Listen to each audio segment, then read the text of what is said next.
2017-18 Qatar diplomatic crisis, severance of diplomatic and economic ties. Between 5 and June 6, 2017, Saudi Arabia, the UAE, Yemen, Egypt, the Maldives, and Bahrain all separately announced that they were cutting diplomatic ties with Qatar. Among these, Bahrain was the first to announce the severing of ties at 2:50 GMT in the early morning of 5 June. A variety of diplomatic actions were taken. Saudi Arabia and the UAE notified ports and shipping agents not to receive Qatari vessels or ships owned by Qatari companies or individuals. Saudi Arabia closed the border with Qatar. Saudi Arabia restricted its airspace to Qatar Airways. Instead, Qatar was forced to reroute flights to Africa and Europe through Iranian airspace.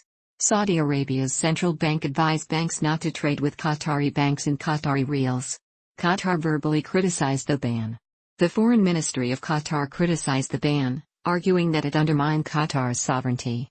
The Foreign Minister of Qatar, Mohammed bin Abdul Rahman Al Thani, said that Saudi statements regarding Qatar were contradictory. On the one hand, Saudi Arabia claimed Qatar was supporting Iran; on the other hand, it claimed Qatar was funding Sunni extremists fighting against Iran.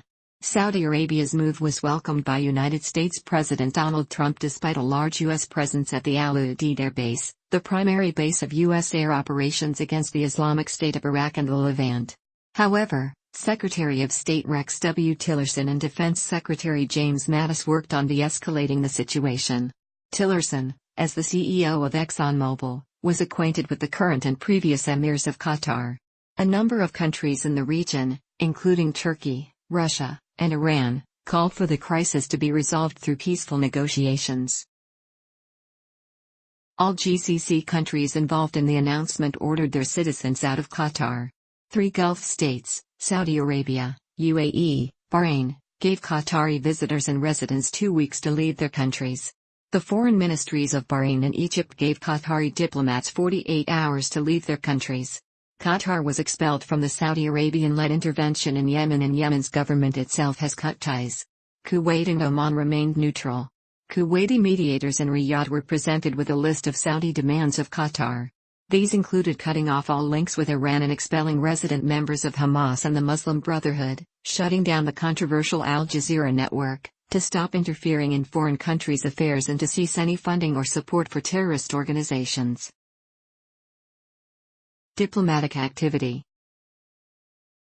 As of November 27, 2018, 7 sovereign governments have cut diplomatic ties with Qatar. The Tobruk-based government of Libya claimed to have cut diplomatic ties with Qatar despite having no diplomatic representation in that country. The semi-autonomous Somali regions of Puntland, Hirshabelle, and Galmudug each issued statements cutting ties with Qatar, in opposition to the neutral stance of the federal government of Somalia. As of August 23, 2017, 3 countries have downgraded diplomatic ties with Qatar without fully cutting relations. Other countries made statements condemning Qatar, including Gabon and Eritrea. Multiple countries, the European Union and the United Nations, called for resolution of the diplomatic crisis through dialogue. Hassan al-Thawadi, Secretary-General of the Qatar World Cup Supreme Committee, has stated that the projects are going as scheduled for the 2022 FIFA World Cup.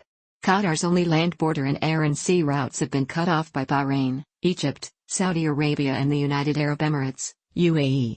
As the blockade came into play, World Cup organizers were asked to investigate a Plan B. FIFA, however, has confidence in not exploring a Plan B for an alternate 2022 host. According to Thawadi, all these logistical obstacles are being overcome and building progress is continuing with only minimal cost increases, in preparation for the first World Cup in the Middle East.